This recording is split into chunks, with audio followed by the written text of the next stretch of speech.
Hey guys, Jason here. Today I want to talk about the 5 simple steps to follow to manifest anything with the law of attraction.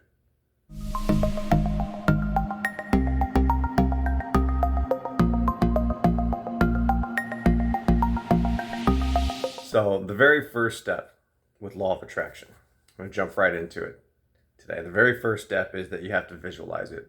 Now, a lot of people love using the visual boards and vision boards to write it down, journaling, because it helps to see when you're writing it down. It helps you picture it in your mind, so that way you're setting a goal for yourself and you can actually make it happen. For example, if you want a lot of money, you would visualize the things that you're going to buy with the money. You're not just going to visualize the money, you're going to visualize um, the people that you would affect with the money, because you'd buy gifts for people, and you'd also feel the emotions that come with it, and you're visualizing this all in your head. You're making it happen. The number two thing that you would want to do, this is definitely going to be a plan. You have to have a plan of action. Now, just because you have a plan, full disclaimer here, nothing ever goes according to plan. Anybody should be well aware of that. But the plan is kind of like visualization is picture going on a trip. You're going on a trip, say a long road trip, and you want to see the world, all these different sites. Well, without a plan, you're looking for a lot of trouble and chaos, right? Like, what vehicle are you going to take? What roads are you going to take? Are you going to get stuck on road construction places? What hotels are you going to stay at when you're sleeping along the way? These are parts of life that need to be considered when you're mapping out your destination. If you want $1 million, you can't just say I want $1 million. How are you going to get the $1 million, right? So once you actually formulate the plan, and say you want the $1 million, and you want to formulate the plan to be, if you want to start a business and sell t-shirts, right? I don't know, whatever it is on e-commerce. And so you know that the plan is that in order to reverse engineer $1 million, you would say, well, how much does each shirt cost? How many shirts would I have to sell, right? Who's my target audience? So you start breaking it down and dissecting your plan. Now, once you have a plan, it's not going to go that way. So now you have to have a little bit of an adjustment, right? Like a flexibility inside your heart. And this is why in the law of attraction, everyone tells you to let go, right? You got to let go of what you want. You got to let go of the desire and the thoughts, because, well, I'll get to it at the end, but the universe might have something better for you. The next point, I'm going to get back to that point at the end here, but the first point, or excuse me, the next point that I want to get to here is that you have to take action, okay? Because a plan without action is just a dream. It is. You're just thinking about it, and the universe isn't going to do anything for you if you're not doing anything for yourself. It's as simple as that. I know a lot of people think that if I just sit around and be lazy, everything will come to me. It doesn't work that way, right? You have to live your life. And that means that you have to go out and be the best person that you can be. It doesn't mean that you have to put in millions of hours for whatever it is that you're doing. Do what you love, do what's right, do what needs to be done, do the important things, and everything else will follow. Taking action's an obvious one, I feel like. But again, a lot of people, that first step is probably the hardest, right?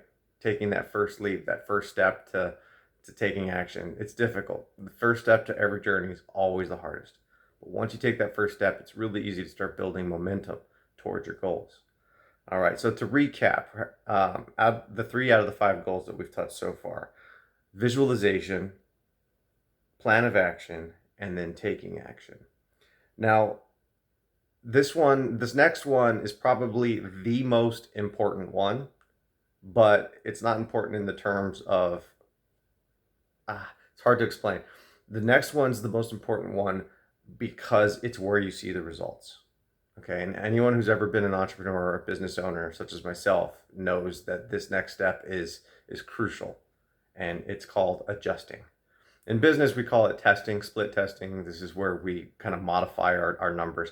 Just because you have a few sales doesn't mean you're going to be rich, right? Doesn't mean your business is going to be booming. you have to adjust those sales. You have to make sure the money going out every month is less than the money coming in, right? You want more money coming in. So adjusting is like the most important part. So now picture this. If you want $1 million or if you want love, anything that you visualize to begin with is all in your head. Making the plan, it's not in your head anymore. It's in fruition. Make a vision board, write it down, plan it out. Once you have that plan, then it starts to become reality when you take action. That's when it becomes tangible, real, right? Okay, well, now that it's real, it's not going to be perfect, right? It may not be working the way that you wanted it to work. Now, this is where people give up. Oh, it's fake. It's false. It's law of attraction. I'm not ever going to get it. This is hard. No, what it is, it's the universe testing you. It's the universe testing you to see if you really want it. How bad do you want it? And any business owner that'll tell you, it's like the first time you set out and try to get sales and you don't get the sales. How bad do you want it? You want to give up your business right there? Of course not. You're gonna go out. You're gonna try something new. You're gonna adjust. This is why it's the most important thing, right? Because if, say, you started a business selling T-shirts, like I said, and they're not selling, well, do you have the right target audience? Adjust, right? Maybe you don't have the right sizes. Maybe you change colors. There's so many different things that you should adjust to. So you're constantly going to be adjusting. That's why it's the most important step. Because once you finally find that winner, then you're like, boom, we don't have to adjust anymore. We found it. Make sense? All right. Now, the last step, easiest of all, okay? Because you've already, like I said before, you've already got momentum.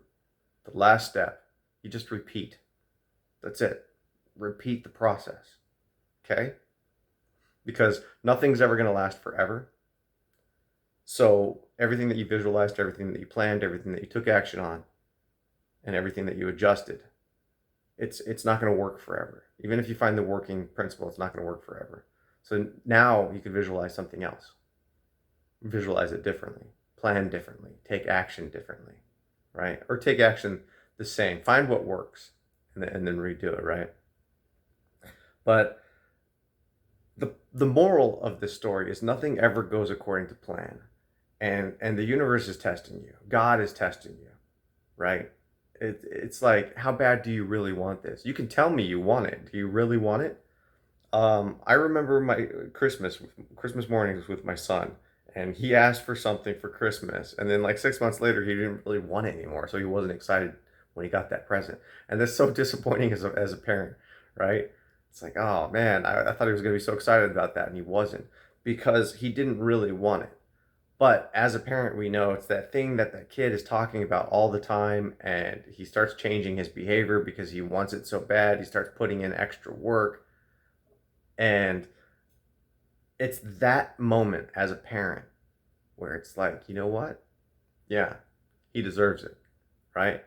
But then when he just says that he wants it, I'm not buying him that. No. Of course you want it, right? Do you want it because your friend has it? Do you want it just because you saw a commercial on TV? No. Well, the universe is treating you the same exact way. The universe wants to give you everything that you desire. Everything that you desire. So take it. But you got to do it with these 5 steps, right? And it's not going to be instant. You kind of have to get rid of that feeling that the stuff comes instantly to you. You have to realize that it takes effort. And once you follow these 5 steps, this is the beginning, and you can make anything come to reality. It's that simple. All right. This is that's it for today. I also wanted to touch about that it's not it. I'm sorry. I have one more thing. One more thing. Sorry. Um, the universe might have something better. That was the point. I have my notes here, and I almost forgot to talk about that. That was what I said I was going to come back to at the end. I remembered. The universe might have something better for you. So this is why you have to let go. So during the visualization process, during the planning process, and during the taking action process, it's okay to visualize your goal and have a destination set for you. But just because you're headed towards New York, what if the universe takes you to Paris, right? Maybe Paris is better. I don't know. Maybe you can hit New York on the way back, right? So there's this feeling inside of you that if you're dead set on an outcome in the way that you think that it has to be, it's going to be pain, and the universe is going to be like, you're just lacking and you don't really want it, so I'm not going to give it to you. But if you're adjustable and you're grateful and you're showing graciousness for everything along the way, because it's all steps in the journey, it's all pieces of the puzzle. So if you're grateful for every piece of the puzzle, the universe is going to get you there a lot faster than if you're stubborn. So remember, let go. Always be letting go. Let go of the outcome and be happy with what you get, and you'll get everything. I think that's even in the Sermon on the Mount, right? Let go, give everything to God, and all else shall be added. Was it the Sermon on the Mount? I don't know. I'll have to look that one up. I'm not the greatest Christian in the world, I'll tell you that much. But thank you so much for watching, guys. Be sure to hit the subscribe button. Give me a good thumbs up and leave a comment, and we'll see you next time.